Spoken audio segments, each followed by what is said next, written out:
Olá! Olha, no universo dos leilões de imóveis tem um documento que é tipo a chave mestra para um bom negócio. Sério, é um papel que muitas vezes é até mais importante que o valor do lance em si. Hoje, a gente vai decifrar esse tal de edital de leilão. Muita gente olha para um leilão e pensa: nossa, isso é arriscado demais, é quase um jogo de azar. Sabe, aquele receio de entrar numa partida sem conhecer as regras? Mas, e se eu dissesse que dá para ler o manual completo do jogo antes mesmo de ele começar? É exatamente isso que o edital é, e é sobre isso que a gente vai conversar hoje. Então, nosso papo hoje vai ser bem direto ao ponto. Primeiro, a gente vai entender por que o edital é o verdadeiro livro de regras. Depois, qual a diferença entre leilão judicial e extrajudicial. Na sequência, uma parte bem prática, um checklist de 4 pontos para decodificar o documento. E para fechar, vamos ver como a preparação certa muda tudo. Vamos lá. Bom, vamos começar pelo começo. Se tem uma coisa que precisa ficar gravada sobre leilões, é isto aqui. O edital é soberano. Ele não é só um guia, um papel informativo. Não. Ele é a lei daquele leilão específico. Pensa assim, o edital é o manual de regras daquele jogo, daquela partida específica. Tudo, absolutamente tudo que importa, está lá. As condições de pagamento, as obrigações de quem compra, os direitos, tudo. Tentar entrar num leilão sem ler o edital é, sem exagero, como jogar de olhos vendados. E isso nos leva para essa frase que é um conceito jurídico fundamental.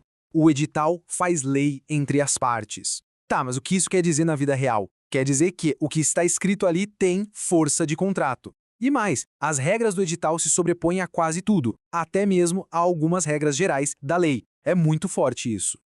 Olha só esse exemplo que deixa tudo super claro. Digamos que a lei geral permita, sei lá, um parcelamento em até 30 meses. Ok, mas aí o edital daquele leilão específico que foi definido pelo juiz diz que o pagamento tem que ser em no máximo 15 parcelas. E aí, qual regra vale? A do edital, sempre. O que a gente precisa guardar é isso. A regra do jogo está no edital, não na lei geral. Ok, então a gente já entendeu que o edital é a lei do jogo. O próximo passo é sacar que existem, digamos, arenas diferentes. A origem do leilão, se ele é judicial ou extrajudicial, muda bastante coisa. Basicamente, a gente tem dois grandes tipos. De um lado, o leilão judicial. Ele nasce de um processo na justiça, uma briga mesmo. Pode ser uma dívida de condomínio, uma questão trabalhista, e aí tem um juiz no comando de tudo.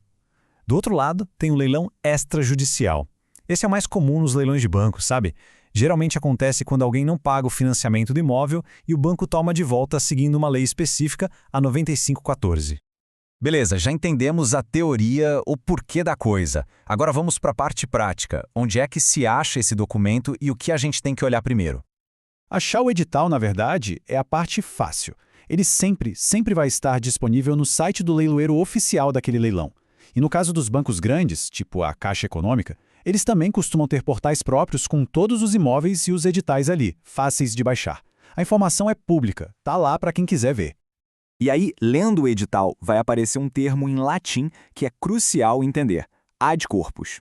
O que isso significa? Basicamente, que o imóvel é vendido no estado em que se encontra. Imagina a cena: uma pessoa arremata um apartamento achando que tem 3 quartos, porque é o que está na planta original. Só que o antigo dono fez uma reforma e transformou em 2 quartos. E agora? Não tem o que fazer. Compra ad corpus é isso. Quem compra aceita o imóvel do jeito que ele está. Ponto final. Agora sim, a gente chegou no coração do nosso papo. Como é que se lê um edital sem se perder? A resposta é um checklist. 4 pontos que são obrigatórios de verificar em qualquer edital, sem exceção.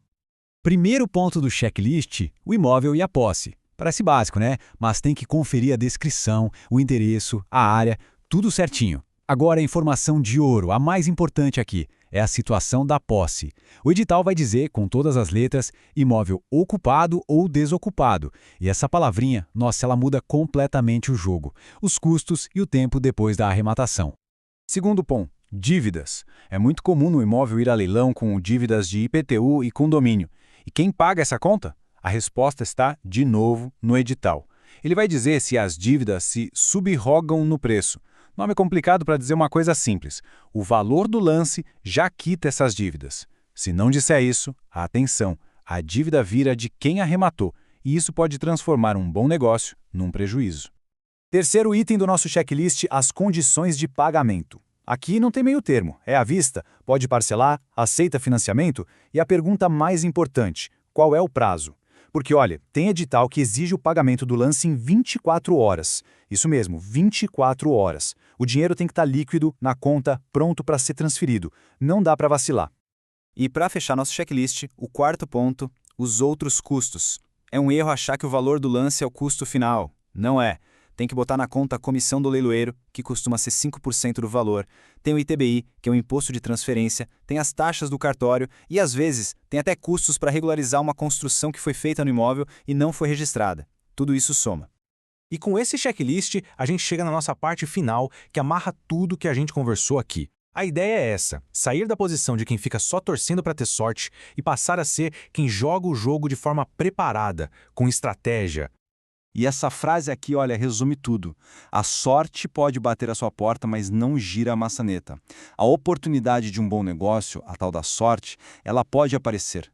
Mas se não houver a preparação, o conhecimento para agir, para girar a maçaneta, a oportunidade passa.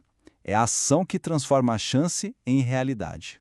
E no mundo dos leilões, girar a maçaneta é exatamente isso. Ler, entender e dominar o edital. É esse conhecimento que tira o processo do campo da aposta e traz para o campo do investimento estratégico, do risco calculado. No fim das contas, é a preparação que abre a porta de um grande negócio, não a sorte. Então fica aqui uma provocação final. Em vez de olhar para o edital como se fosse um monte de burocracia, um obstáculo, que tal começar a enxergá-lo como um mapa? Um mapa do tesouro que, para quem se dedica a aprender a ler, pode sim revelar oportunidades incríveis que estão ali, escondidas nas entrelinhas.